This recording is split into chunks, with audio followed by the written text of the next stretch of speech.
President Frank, indeed, it's a small state in many respects, and I remember very fondly, he wasn't known as Mr. Frank, he was Colonel Frank to those students at Las Cruces High, and I have very fond memories of President Frank's dad and the education that he bestowed upon many of the students, and indeed, that's the beauty of those of us who are native New Mexicans to get to know one another. The families are always interconnected, and our common destinies and fates often reconnect, and that's what's happened here with President Frank coming back home, and certainly welcome you and look forward to working with you and the university as we move forward on the efforts to try to create jobs here in the land of enchantment. And let me start out by saying that the jobs that we have in the department is one that we take very, very seriously, and clearly there are some macroeconomic indicators in New Mexico that in the private sector are starting to look good.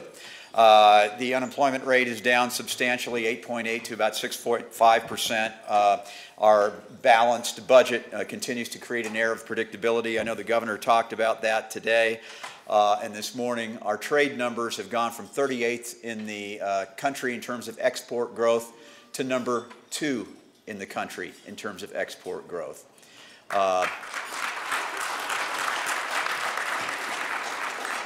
The U.S. Department of Commerce has estimated 6,000 private sector jobs have been created because of our trade efforts. Our manufacturing numbers are up modestly, but they're up and bucking the national trend. And our private sector job growth has posted 13 straight months of good news growth.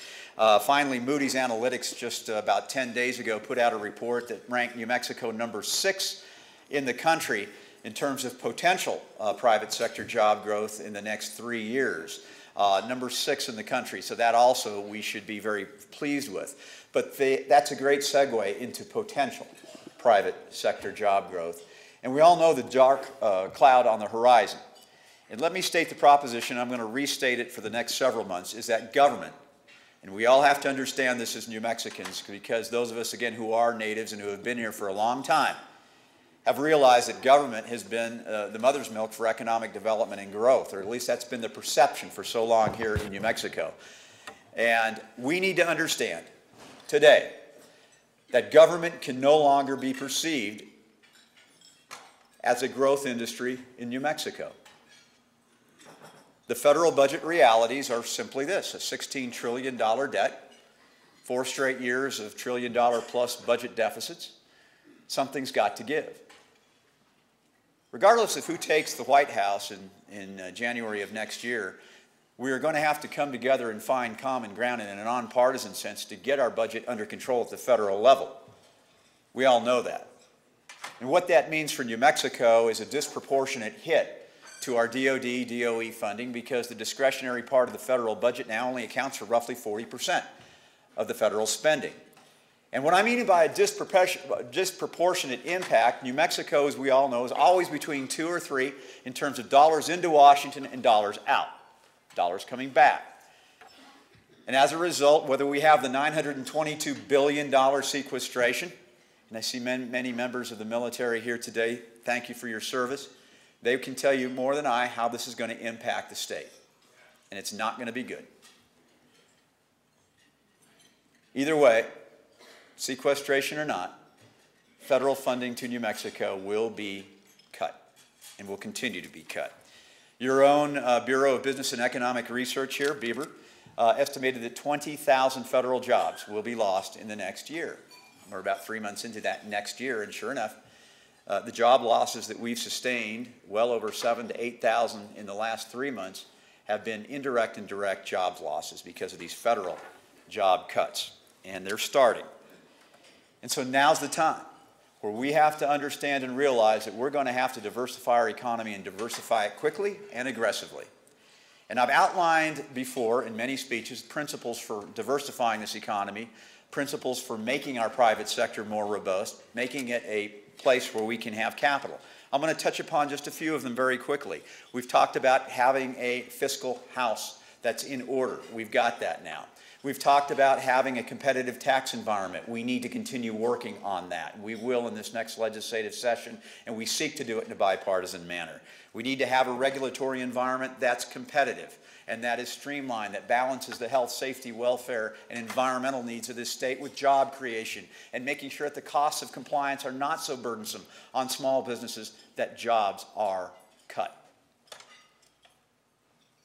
But we also need to make sure that we have a good workforce. And I'm not going to touch too much upon that today, other than that UNM and our four-year institutions play an absolutely vital role with workforce development.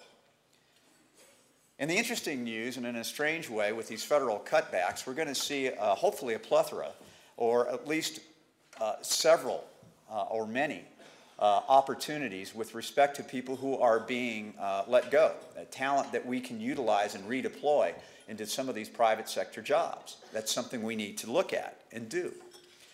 But the key principle that I want to talk about today is making sure that in New Mexico we have, and this is a key principle, that we foster and encourage a climate of innovation and entrepreneurship. All of these principles, and I'm not covering them all today, but all of these principles are complementary with one another.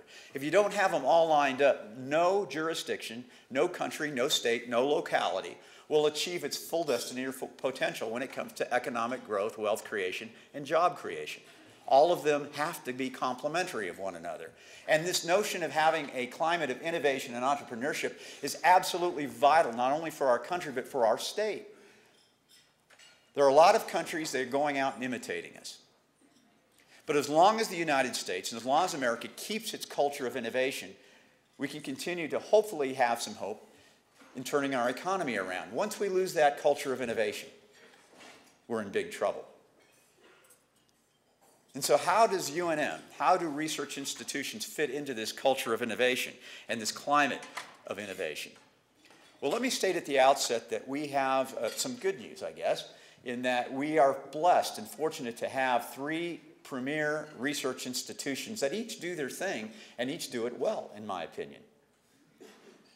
At a national level, there's something like $50 billion of research and development dollars that are made available to these research institutions, and that's very important and vital to keep that culture of innovation and entrepreneurship alive in our country and in our state. But here's the bad news, and it's what I call the innovation and commercialization gap. While $50 billion is made available by the federal government that flows from Washington, D.C. to all of these R&D institutions or research universities, very little federal funds are set aside to take this nascent technology, the R&D that's being done at these universities, and it's hardly any federal dollars are used to commercialize those ideas. So we have $50 billion. UNM, NMSU, and New Mexico Tech get a portion of that. They come up with these wonderful ideas. Some of them are good. Some of them get shelved. We understand that.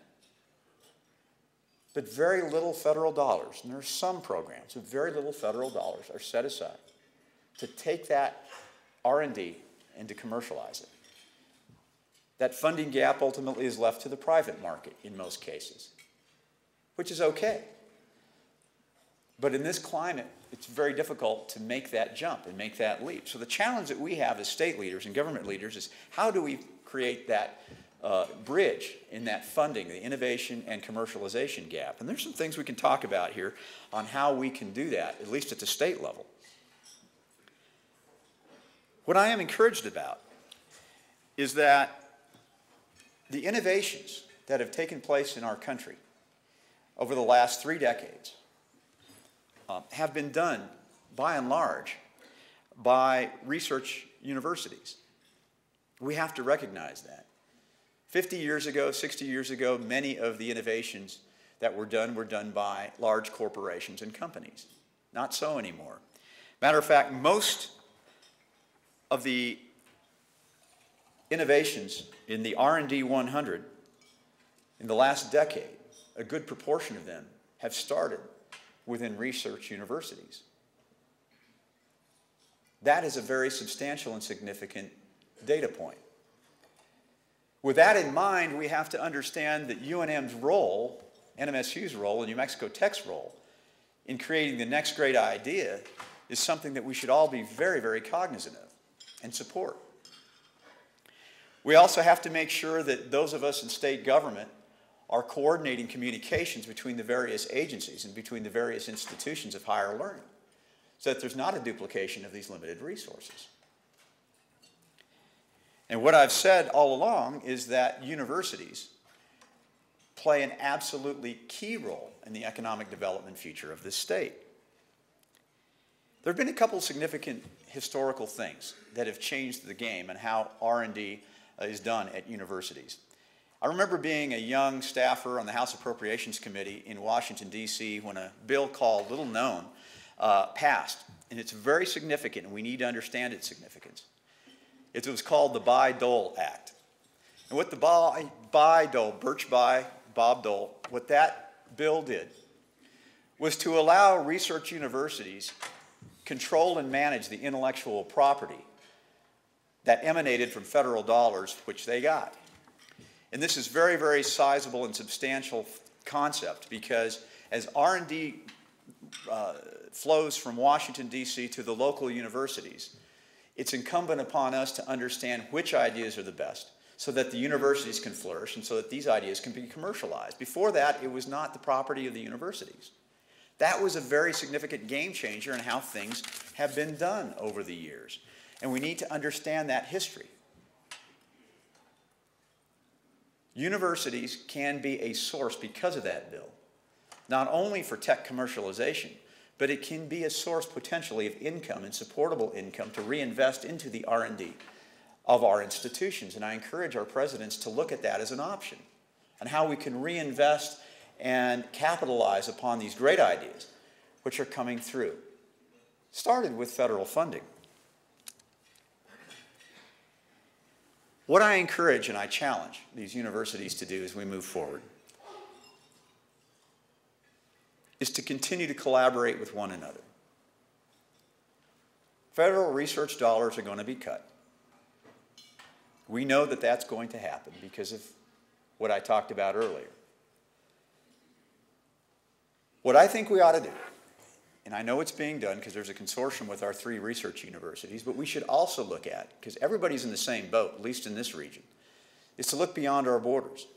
Perhaps collaborate with the University of Arizona, Arizona State, even look beyond our borders at the University of Chihuahua and others, to focus on what I see as a big, big trend coming. And these are the trends that I see where I think, even though there are going to be limited research and development dollars coming from Washington, there will still be a need, and a critical need, for the following research to be conducted. And I have a separate speech that I've delivered a couple times on this first trend and topic, and that is of water. In the next decade or two, water will be the issue and the infrastructure issue of the day. It will be critical and vital. Whether we're talking about water quantity, water quality, and water distribution, water conservation, and the ecology around water usage. The pressures that are being put upon water worldwide and in this region as population growth continues and demographic shifts continue will be the dominant political debate, in my opinion, potentially in the next 10 years. It will be here in New Mexico. The challenge for us in New Mexico as we try to create jobs in the out years is how do we provide an infrastructure of water to support population growth and job creation. A collaboration between all of our universities, perhaps in a regional sense, is something that we need to look at. And oh, by the way, with the research that might go into water, I believe will be some economic opportunities and job creation opportunities in the private sector. It's inevitable, in my opinion. The second area that I see a trend in is R&D in certain areas of Pentagon or Department of Energy spending. While I believe there's going to be cuts inevitably to the overall budget in the Pentagon and the DoD, for example, there will still be line item increases because of cost-saving pressures, which I think are inevitable as we talk about key critical programs within our national security infrastructure. For example, photonics, directed energy, lasers, optics. And what's really fascinating that's starting to grow very quickly is what's called the notion of serious gaming. I'm not talking about gaming that you have on an Xbox, but serious gaming. What I saw at Sandia the other day was absolutely amazing. R&D will be available, I hope, for these types of things. And I think the university plays a critical role in collaboration with each other, the peer institutions, as well as Sandia and Los Alamos. The other trend I see, of course, is biotechnology, advanced manufacturing, and then I'll conclude my comments, my substantive comments on the following, the last one, which is energy. And I'm talking about R&D in all aspects of energy, not just renewables, but how we can make our traditional sources of energy more environmentally friendly.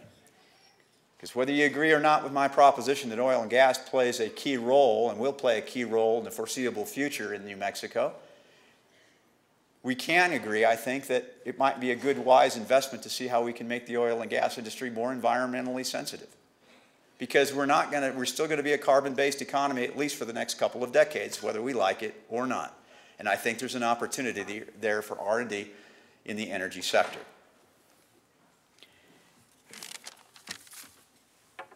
In my opinion,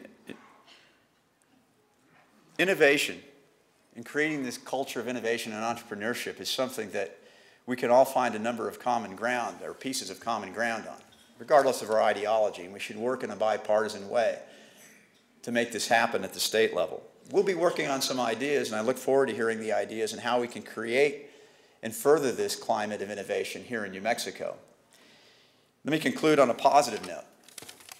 New Mexico, and I state this very confidently, New Mexico has, in my opinion, the best natural assets to create this culture of innovation and entrepreneurship in the entire country. We just need to put the pieces all together, focus our resources. There are other states that wish they had the R&D infrastructure that we did here with the national labs, Air Force Research Laboratory, White Sands, other places up and down the Rio Grande corridor in every corner of the state. There are other states that wish they had the testing and evaluation capabilities that we have here in this state. There are other states that are envious to have the talent that we have in terms of the PhDs per capita in this state. There are other states that are incredibly envious with the weather and geographic blessing that we have, so that we can take the R&D and the testing and evaluation, the workforce that we have, and then actually manufacture advanced things so that we can distribute worldwide. We have that geographic blessing here. What we need now is the political will, the leadership, to make it all come together so that we can compete and we can get the job done and go about the notion of creating jobs. And I guess that, in the end, is where I come in. I will work tirelessly, as I have been doing, traveling, trying to understand, trying to implement these ideas and push them along within the administration, within the legislature. We've got a long way to go. But the job begins now. And I'll conclude with the warning that I said. We've got an opportunity. With challenges come opportunities. We've got a golden opportunity here. We've got new leadership at the University of New Mexico. President Frank, I really look forward to working with you in the months and weeks ahead, and I know that UNM will, with the proper leadership, take its vital role, along with the other institutions, to help us move along, to help create jobs, to help create this notion of a competitive environment and a culture of innovation and change. Because in the end, I don't care what business you're in, whether you sell produce, whether you sell semiconductors, if you aren't innovating, you're falling behind. With that, ladies and gentlemen, I want to thank you for inviting me here. President Frank, thank you for the invitation. It's an absolute honor to serve as your Cabinet Secretary for Economic Development. It's an honor to serve the state. It's an honor to serve all of you. Thank you for inviting me here today.